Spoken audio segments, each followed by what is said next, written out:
பிரியமானவர்களே, ஆண்டவராகிய இயேசு கிறிஸ்துவின் நாமத்தினாலே உங்களை வாழ்த்துகிறேன். இந்த நாளிலும் நம்முடைய தியானத்திற்காக மீண்டுமாய் சங்கீதங்களின் புஸ்தகம் 34ஆம் சங்கீதம் 17வது வசனத்தை நான் வாசிக்கிறேன். நீதிமான்கள் கூப்பிடும்போது கர்த்தர் கேட்டு அவர்களை அவர்களுடைய எல்லா உபத்திரவங்களுக்கும் நீங்களாக்கி விடுகிறார்.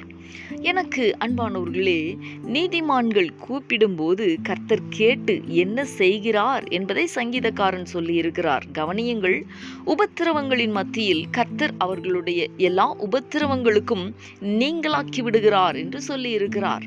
பக்தனாகிய தானியேலுடைய வாழ்க்கையிலே சிங்கக்கேபியிலே போடப்பட்ட போது சிங்கங்களின் வாய்களை கட்டி போட்டு அந்த உபத்திரவத்தின் மத்தியிலே விடுவித்தார் அல்லவா? மட்டுமல்ல, எபிரெய வாலிபர்களான சாத்ராக், மேஷாக், ஆபேத்நேகோவுக்கு அக்கினியில் 4வது நபராக வந்து அக்கினி அவர்களை சேதப்படுத்தாதபடி நீங்களாக்கி விடுவித்தார் அல்லவா? பக்தனாகிய தாவீதை அவருடைய சகல உபத்திரவங்களுக்கும் நீங்களாக்கி விடுவித்தார் அல்லவா? எஸ்தரின் நாட்களிலே முழு யூத குலத்தையும் அழிவிலிருந்து தேவன் தப்புவித்து விடுவித்தார் அல்லவா? அன்பரே, உங்களுடைய கூப்பிடுதலையும் கர்த்தர் கேட்பார்.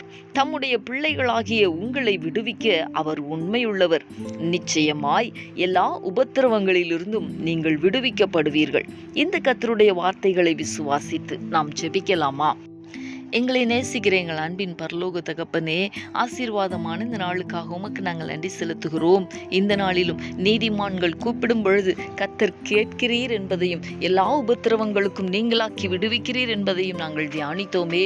தகப்பனே, தம்முடைய பிள்ளைகளுடைய வாழ்க்கையிலே தேவனாகிய கர்த்தர் அவர்களை உபத்திரவங்களுக்கு நீங்களாக்கி விடுவிக்கிறவராய் தம்மை வெளிப்படுத்துகிறதற்காக உமக்கு நான் நன்றி செலுத்துகிறேன். எங்களுடைய முற்பிதாக்களின் நாட்களிலே நீர் உம்முடைய பிள்ளைகளை விடுவித்தீர் என்பதை நாங்கள் வேதத்திலே வாசிக்கிறோமே. இந்நாட்களிலே தேவனாகிய கர்த்தர் எல்லா உபத்திரவங்களுக்கும் தம்முடைய பிள்ளைகளை நீங்களாக்கி விடுவிக்கிறவர் என்பதை ஆண்டவரே உம்முடைய கிரியைகளின் மூலமாக நீர் வெளிப்படுத்தும்படிக்கு நாங்கள் ஜெபிக்கிறோம். கர்த்தர் அப்படி செய்ய போகிறதற்காய் உமக்கு ஸ்தோத்திரம். உம்முடைய நாமத்தை நீர் மகிமைப்படுத்த போகிறதற்காய் உமக்கு நாங்கள் நன்றி செலுத்துகிறோம்.